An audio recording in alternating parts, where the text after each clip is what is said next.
네, 김대기 선생입니다. 자, 오늘은 문법 요소 가운데서 피동과 사동 부분을 볼 텐데요. 두 가지를 한 번에 강의하면 너무 길어질 것 같아서 일단은 능동하고 피동 부분을 먼저 설명을 하고 다음 차시에 주동하고 사동을 설명하도록 하겠습니다. 실제로 문법 요소 문제 가운데서 학생들이 가장 많이 틀리는 부분이 이제 바로 이 부분이거든요. 그래서 오늘 설명은 특별히 귀를 잘 기울여서 들어주시면 아마 시험 대비에 큰 무리가 없이 잘 진행될 것 같습니다. 자, 우선 피동 표현부터 먼저 갈 텐데요. 자, 기본 개념부터 먼저 설명을 하겠습니다. 능동과 피동에서 능동이라고 하는 것은 주어가 동작을 자신의 힘으로 하는 겁니다. 주어가 자신의 힘으로 하는 것이고요.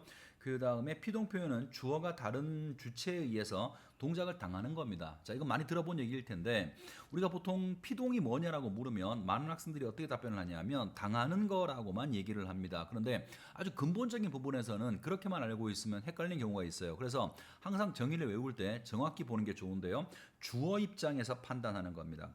주어가 누구누구에 의해서 당하는 것이에요. 그래서 외우실 때 당하는 것이라고만 외우지 마시고 주어가 당하는 겁니다. 그래서 가장 흔한 문제 중에 하나가 어떤 문장 유형을 주고 이 문장이 피동 표현이냐 사동 표현이냐 구분하게 만드는 아주 일반적인 문제가 있는데 그런 문제를 풀다가 보면 가끔씩은 헷갈릴 때가 있어요. 그럴 때 주어를 보는 겁니다. 주어가 당하는 게 피동 문장이 되는 거예요. 자, 능동을 다시 한번 보시면 능동은 주어가 또 역시 주어죠. 자신의 힘으로 하는 것을 이야기합니다. 그래서 자신의 의지가 없는 무정물이 주어가 되면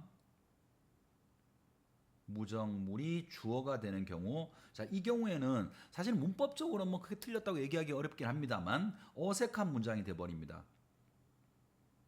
예를 들어서 아직 우리가 뭐 선생님 지금 피동 표현이 뭐다라고 정확히 설명하지 않았으니까 이렇게 얘기하면 좀 못 알아듣는 경우 있겠습니다만 그냥 지금은 이게 자연스럽운지 아니면 자연스럽지 않은지 정도만 한번 봐두시면 좋겠습니다. 예를 들어서 피동 문장을 하나 쓸게요.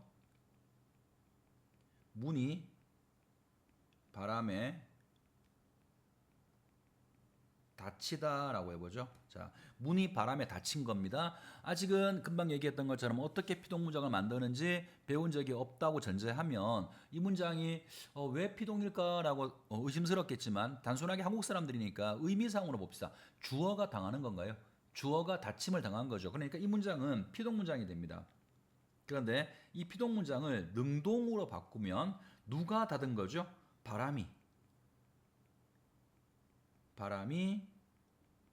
문을 닫다 이렇게 해버리면 문법적으로는 틀릴 게 없어 보여요. 그런데 문제는 뭐냐면 닫는다라고 하는 것은 어떤 의지를 가진 행동인데 바람과 같은 무정물들 감정을 느끼지 못하는 것들 무정물들이 주어로 오게 되면 이 능동문장은 조금 좀 어색해집니다. 그래서 능동의 개념을 잡으시고 이 능동 문장은 무정물, 지금 보시는 바람처럼 감정을 느낄 수 없는 무정물이 능동 문장의 주어가 되면 어색한 문장이 될 수 있다. 일단 이 정도 먼저 생각을 하시고요. 이 페이지에서는 능동 표현과 피동 표현의 개념 정도 잡으시면 일단 우리는 성공을 한 겁니다. 자, 그 다음으로 가봅시다.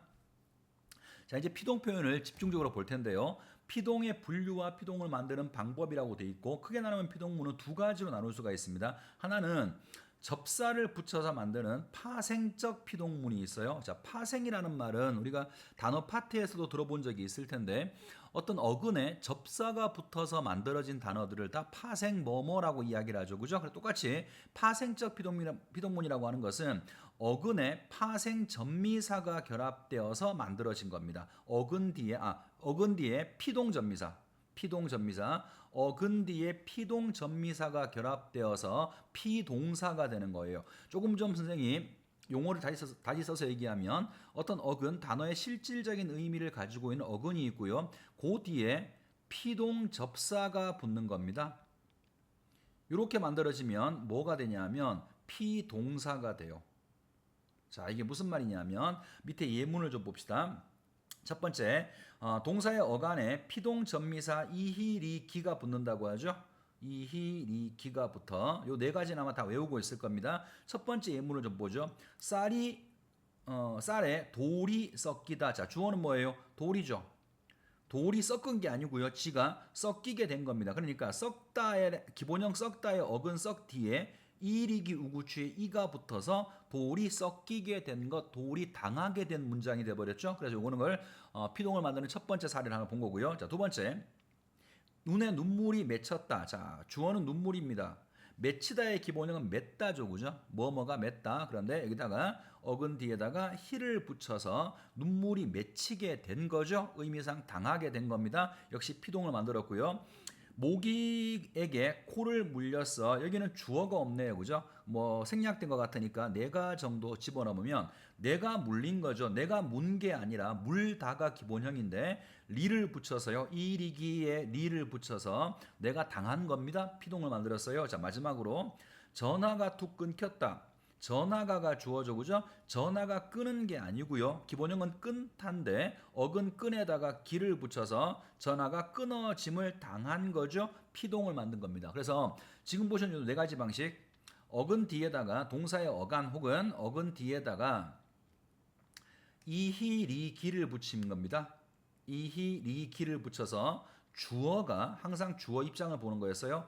주어가 당하는 의미를 갖는 문장이 돼버렸죠, 그죠? 이런 문장을 우리가 피동문이라고 하고, 이 피동 문장의 종류 가운데 접사가 붙어서 만들어졌기 때문에 파생적 피동문이라고 하는 겁니다. 자, 그다음 접사를 붙이는 또 하나의 케이스가 있는데요. 자, 그다음 보시면 명사가 왔을 때, 이번엔 동사가 아니라 명사가 왔을 때, 지금 우리가 봤던 위에 네 가지 케이스는 동사가 왔을 때 붙은 거죠. 이번에는 명사가 오게 되면 전미사 되다에 대가 옵니다. 돼. 그래서 밑에 예문을 보시면 수익금 전액이, 자, 이게 주어입니다. 수익금의 전액이 사업의 사용, 자, 사용은 명사죠, 그죠? 사용 뒤에다가 되다에 접사 되를 붙이니까 사용되게 된 거죠. 다시 말해서 피동 문장으로 바뀐 겁니다. 자, 하나 더 봅시다. 과학자들에 의해 새로운 생명체가 주어입니다. 얘가 발견한 게 아니고요. 발견 명사 뒤에다가 대를 붙여서 발견되다 당하는 문장, 피동 문장을 만든 거죠. 자, 요 페이지에서 보고 계시는 게 피동 문장을 만드는 가장 기본적인 케이스 가운데 첫 번째 케이스, 접사를 붙여서 피동문을 만드는 케이스를 지금 보신 거고요. 이런 상황들을 파생적 피동문이라고 부르게 되는 겁니다. 자, 그 다음에 넘어가서 이번에는 다음 거 하기 전에 다음에 이제 통사적 피동문을 설명해야 되는데, 그거 하기 전에 우리가 이제 먼저 좀 볼 게 하나가 있습니다. 요 그림은 뭘 보여주는 거냐면 능동문이 피동문이 되었을 때 문장 성분이 어떻게 바뀌는지를 여러분이 알고 있어야 돼요. 예문에서 한 개만 좀 봅시다. 자, 벌이 첫 번째 예문에서 벌이가 주어져, 그죠? 벌이 철수를 쏘았다. 자, 철수는 목적어가 되고요. 쏘다는 서술어가 되겠죠. 그래서 벌이 직접 하는 능동 문장이 된 겁니다. 벌이 직접 하는 능동 문장이 되었는데, 이게 피동문으로 바꾸면 위에 철수를이라고 하는 목적어가 철수가라고 하는 주어로 바뀌죠. 주어로 오고, 그 다음에 벌이라고 했던 능동문의 주어가 벌의 부사어가 되고요. 서술어는 그대로 오게 됩니다. 그래서 목적어가 주어가 되고 주어가 부사어가 된다. 문장 성분의 변화를 여러분이 알고 있어야 돼요. 요거는 밑에 있는 예문도 마찬가지일 텐데요. 그 능동문이라고 하는 문장의 종류에서, 자, 얘를 피동문으로 바꾸는 거죠. 그 다음에 대체로 일반적으로는 다 되진 않습니다만 피동문은 다시 능동문으로 바꿀 수도 있어요. 그래서 시험 문제 가운데 흔하게 나오는 것 중에 하나가 능동문을 피동문으로 바꾸었을 때, 혹은 그 반대의 경우에 문장 성분이 어떻게 변화하는지를 여러분이 인식하고 있는지를 묻는 문제가 꽤 흔하게 나옵니다. 그래서 머릿속에 암기해 두는 게 좋습니다. 능동문의 주어는 피동문의 부사가 되고 능동문의 목적어는 피동문의 주어가 된다. 이런 식으로 알아두는 게 좋은데, 이렇게 외우고 막상 시험장에 들어가면 헷갈리는 경우가 있어요. 그래서 주어는 뭐가 되고 목적어는 뭐가 된다라고 외우는 것 보다가 문장을 기억하세요. 뭐든 여러분이 쉽게 기억할 수 있는 능동 문장 하나하고 그 문장을 피동문으로 바꾼 문장 하나를 기억하셔서 그런 문제가 나오면 머릿속으로 대입해 보시면 되겠죠. 자, 흔하게 나오는 문제니까 문장 성분의 변화 기억해 두시고요. 자, 넘어갑니다. 그 다음 통사적 피동문인데요. 이거는 지다를 붙이는 겁니다. 뒤에다가 아어지다를 붙여서 만드는 건데, 자, 예문을 봅시다. 그 사실이, 자, 이게 주어죠, 그죠? 그 사실이가 주어입니다. 믿어지니, 자, 기본형은 뭐죠? 믿다의 기본형 밑이죠, 그죠? 밑 어간에다가 어지다를 붙인 겁니다. 그래서 믿어지다. 사실이 믿는 게 아니고요. 사실이 믿게 된 거죠. 믿어지게 된 거니까 피동 문장을 만드는 겁니다. 그래서 요거는 접사를 붙인 게 아니니까 통사적 피동문이라고 하고요. 자, 아까랑 똑같이 능동 문장에서 그가 로봇을 만들었다 주어, 그가 주어고요. 로봇은 목적어일 거고 만들었다는 당연히 서술어일 텐데 얘가 피동 문장으로 바뀌면 어떻게 바뀌는지 보세요. 로봇을 목적어가 로봇이 주어가 되고요. 그가라고 하는 주어는 그에 의해 부사어가 되네요. 그죠? 부사어. 그다음에 만들었다, 만들어지다. 서술어는 똑같은데 어지다 하나만 붙은 것만 차이가 있는 겁니다. 마찬가지로 이것도 문장 성분이 어떻게 변해가는가 여러분이 인식해 두시면 좋을 것 같아요. 자, 일단 여기까지가 피동 문장을 만드는 가장 기본적인 상황을 지금 설명을 한 겁니다. 자, 그 다음 넘어가셔서 능동문을 만들 수 없는 피동문. 자, 요거는 흔하게 나오는 문제 가운데 하나예요. 자, 생각해 보세요.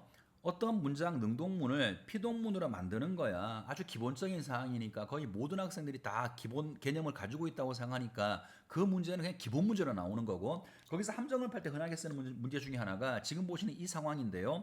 능동문, 아까 선생님이 얘기했던 것처럼, 자, 다시 한번 보세요. 능동문이 피동문으로 만들어지면 다시 이 피동문을 능동문으로 바꾸는 게 일반적으로는 가능합니다. 그래서 선생님이 이 상황에서 두 가지를 얘기했죠. 능동문을 피동문으로 바꿀 때 어떻게 바꾸는 거냐. 그래서 파생적 피동 하나하고 통사적 피동을 얘기했죠. 여러분이 이걸 알고 있다는 전제하에서, 자, 두 번째, 능동문이 피동문으로 바뀌거나 혹은 반대의 케이스 피동문이 능동문으로 바뀔 때 문장 성분의 변화가 어떻게 되느냐. 자, 지금까지 선생님이 설명했던 페이지에서는 여기까지 여러분이 답변할 수 있다 그러면 다 알게 된 거예요. 자, 근데 지금 설명하려는 것은 이 일반적인 경우에서 벗어나는 겁니다. 능동문이 피동문을 만들고 피동이 능동이 되는 게 기본적인데 이 상호 간의 변화가 안 되는 경우들이 몇 가지가 있어요. 자, 위에 한번 예문을 봅시다. 어떤 케이스가 그러냐면 능동문의 주어가 좀 애매한 경우예요. 주어가 애매한 경우. 자, 예를 들면 구름이 거쳤어. 주어는 구름이죠, 그죠? 거치다는 기본형 걷다에다가 피동접사 히가 왔고요. 과거 시제 선어머럼이 어시 오고 그 다음에 다가 왔겠죠, 그죠? 그래서 이힐이기에 히가 붙어서 만들어진 피동 문장입니다. 그러면 이거를 능동으로 바꾸면 누가 구름을 걷다겠죠, 그죠? 누가 구름을 걷다. 자, 그래서 구름을 걷다까지는 문제가 없는데 누가 구름을 거둔 거죠? 하나님이? 하늘이? 애매하죠, 그죠? 이거는 주어를 집어넣기가 되게 애매해요. 주어가 불분명하니까. 그래서 이런 경우라면 능동에서 피동으로 혹은 피동에서 능동으로 바꾸는 게 부자연스러울 수 있다는 거예요. 자, 비슷한 경우를 하나 더 얘기해 볼게요. 추웠던 날씨가 풀리었다. 자, 이렇게 해보죠. 그럼 이거는 풀다의 어근에 리를 붙여 만든 피동문이죠. 이거는 능동문으로 바꿔봅시다. 날씨가 누가, 자, 주어가 있어야 됩니다. 누가 날씨를 풀었다라고 해야 되는데 누가 날씨를 푼 걸까요? 애매하죠.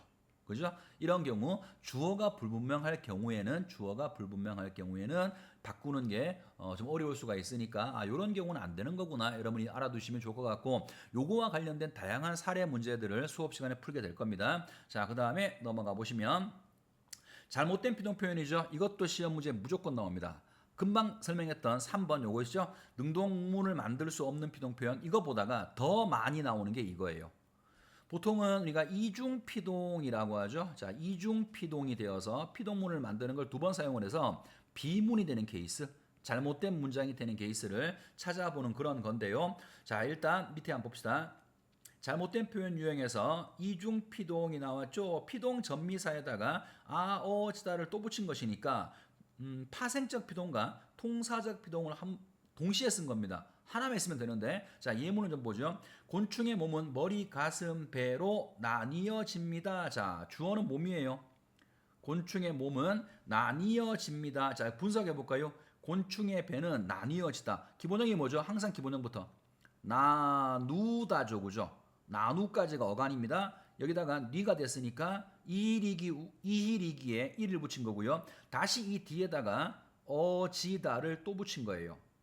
그러면 파생적 피동문을 만드는 접사 하나하고 통사적 피동문을 만드는 부분이 동시에 붙어 있으니까 피동을 만드는 방식이 두 개가 붙어 있는 거죠. 자, 이 중에 혹시 한 개를 빼볼까요? 곤충의 몸은 머리, 가슴, 배로 나뉩니다. 얘를 빼도 아무 상관없죠. 자, 이번에는 이거 빼볼게요. 곤충의 몸은 머리, 가슴, 배로 나누어집니다. 그러니까 둘 다 쓸 필요가 없고 한 개만 쓰면 되는 건데 괜히 두 개가 들어가는 바람에 이중으로 사용된 거니까 이런 케이스를 이중 피동이라고 하고요. 얘는 잘못된 문장이라서 비문이 됩니다. 자, 밑으로 다시 내려가 봅시다. 사용할 필요가 없는 피동 표현인데요. 요거는 문법적으로 완전히 잘못됐다기보다가도 번역투, 그러니까 영어의 직독직해 과정에서 온 것이라서 우리말에서는 어색한 표현이 돼버립니다. 자, 예를 들면 이 건물은 그에 의해 만들어지다. 자, 이 건물이 주어져. 이 건물이 만들어진 겁니다. 자, 피동 문장입니다.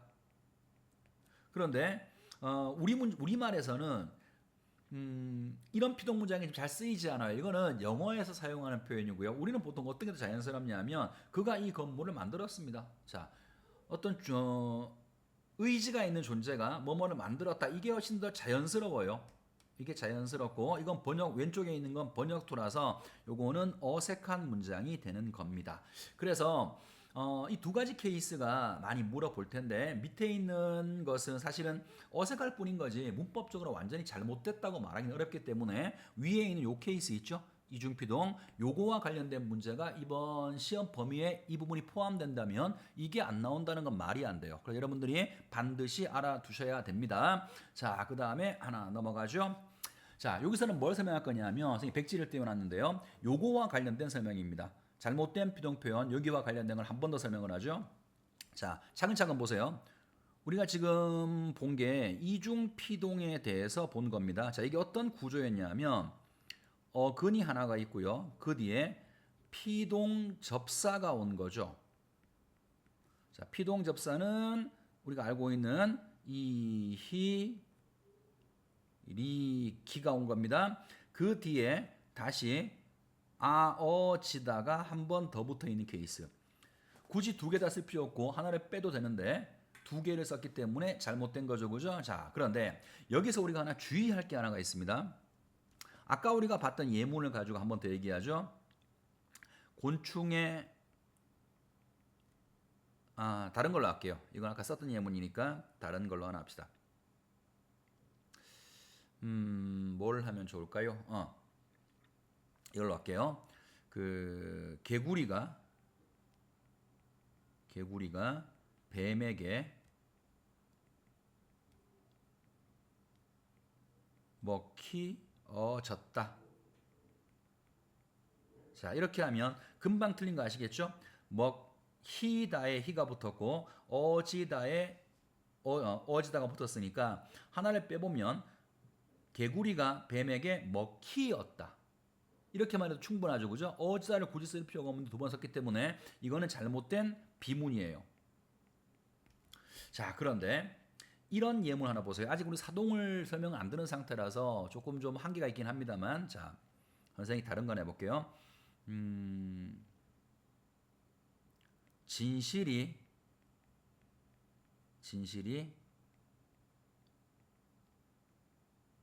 밝혀졌다.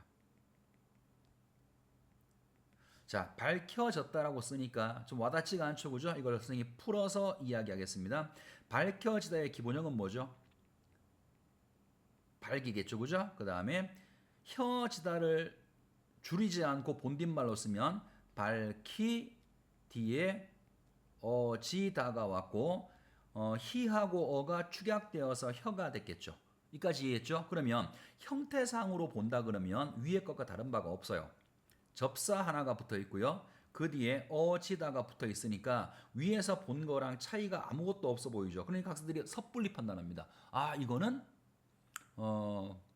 이중피동이다라고 생각하는데요. 한번 이렇게 해볼까요? 하나를 빼봅시다. 진실이 발어지다. 이런 말 본 적 있어요? 없죠. 다음에 어지다를 빼봅시다. 진실이 밝히다. 이렇게 해버리면 진실이 밝히다? 진실이 밝혀진 거지 밝히다라고 해버리면 문장의 의미 자체가 달라져 버리죠. 그러니까 위에랑 뭐가 다르냐면 위에는 두 개가 쓰였는데 하나를 삭제를 해도 아무런 문제가 없는 문장이니까 이중피동이고, 밑에 것은 하나를 빼버리면 문장이 어색해지니까 이 두 개가 다 필요한 거예요. 자, 그럼 왜 이런 상황이 생기냐 하면 뒤에 선생이 사동 표현을 설명할 때 이 얘기를 한 번 더 하겠습니다. 위에 나오는 히, 자, 히가 먹다가 기본형이었고요. 여기 히가 붙었었죠, 그죠? 그냥 이 기본형을 갖다 놓고 먹히다라고 하는 기본형을 갖다 놓고 여러분이 아무거나 짧은 글짓기를 해보세요. 목적어 있어요? 여러분이 만든 문장에 목적어 있습니까? 없죠. 어떤 경우라고 하더라도 누가 먹히다, 목적어가 없어요. 목적어가 없습니다. 자, 반면에 밑에 거 한번 해봅시다. 밝히어지다에서 어근 밝게다가 접사 히 하나만 쓰고 기본형을 만들었어요. 자, 밝히다. 밝히다를 집어넣어서 문장 만들어주세요. 아무거나. 자, 그 문장에 목적어 있어 없어? 여러분이 만든 어떤 문장도 목적어가 있을 겁니다. 그런 차이점이 있는 거예요. 위에 것은 목적어가 없죠, 그죠? 똑같이 형태는 똑같아. 형태는 똑같이 히가 붙었는데 이 경우에는 목적어가 없단 말이야. 아무리 문장을 만들어도. 근데 밑에 것은 형태가 똑같지만 어떤 문장을 만들어 보니까 목적어 없이는 문장을 만들 수가 없죠. 그럼 이게 뭘 보여주는 거냐면 위에 붙어 있는 히는, 먹히다에 붙어 있는 히는 피동접사가 붙은 거예요. 피동접사. 자, 반면에 밑에 있는 히, 요거는 피동접사가 아니고 우리가 아직 안 했습니다만 사동접사인 겁니다. 사동접사도 종류가 이히, 리기, 우구추가 있으니까 이히, 리기까지는 피동접사랑 형태가 똑같다고요. 그래서 구분하는 방법이 기본형을, 접사를 붙여서 기본형을 만들어 두고 문장을 만들었을 때 목적어가 들어가면 아, 이건 사동접사고 사동접사의 이리기구나 이해하시면 되고요. 목적어가 없으면 피동접사의 이리기라고 이해하시면 돼요. 그래서 위의 문장은 피동접사 하나하고 어지다가 붙은 거라면 밑에 밝히어지다는 사동접사 하나하고 어지다가 붙은 것이니까 이중피동이 아닌 거죠. 그래서 시험 문제가 어떻게 흔하게 나냐면 자, 보세요. 다음 중 이중피 잘못된 문장이 아닌 것은 하고 1번부터 5번까지 전부 다 어떤 구조를 주냐면 1번부터 5번까지 뭐 어근 뒤에다가 히, 어지다 다 똑같이 이렇게 주는 거예요. 그래 놓고 어느 하나는 예를 들어 5번 같은 어느 하나에 붙은 히는 피동접사가 아니라 사동접사로서 히가 들어가서 이중피동이 아닌 케이스를 문제를 출제한다고요. 내 말이 무슨 말인지 알겠죠, 그죠? 그래서 구분하는 방법을 얘기했어요. 이히리기가 붙어 있다고 해서 무조건 이건 피동이다 생각하지 말고 기본형 어근 뒤에다가 이히리기를 붙여서 기본 문장을 만들고 걔를 짧은 글짓기를 해봤을 때 목적어가 있다면 사동접사가 붙은 것이니까 이중피동으로 볼 필요는 없다라는 겁니다. 요거는 선생님 수업 시간에 여러 가지 문제를 갖다 놓고 다시 한번 설명할 거고요. 정말로 중요한 파트니까 잘 기억해 두시면 좋겠습니다. 자, 살짝 한번 리뷰해 보죠. 우리가 뭐 했냐면 별거 없어요. 자, 보세요.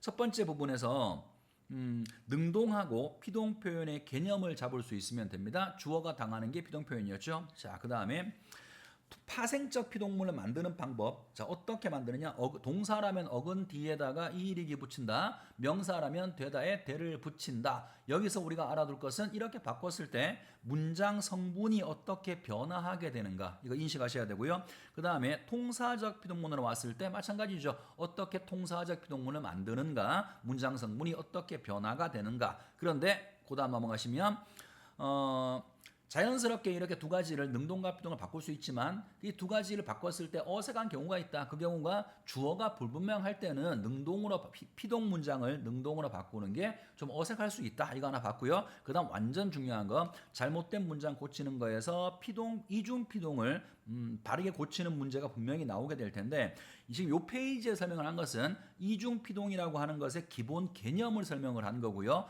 그 다음 페이지에 와서는 여기서 함정을 팔 때 피동 이일이기가 아니라 사동 이일이기를 집어넣어서 함정을 파는 경우가 있으니까 함정에 빠지지 않도록 주의하라까지 설명을 한 겁니다. 자, 이해하셨죠? 그죠? 여기까지가 피동 표현이고요. 다음 강의에서는 사동 표현 넘어가서 얘랑 연결시켜서 정리하도록 하겠습니다. 자, 수고 많았습니다.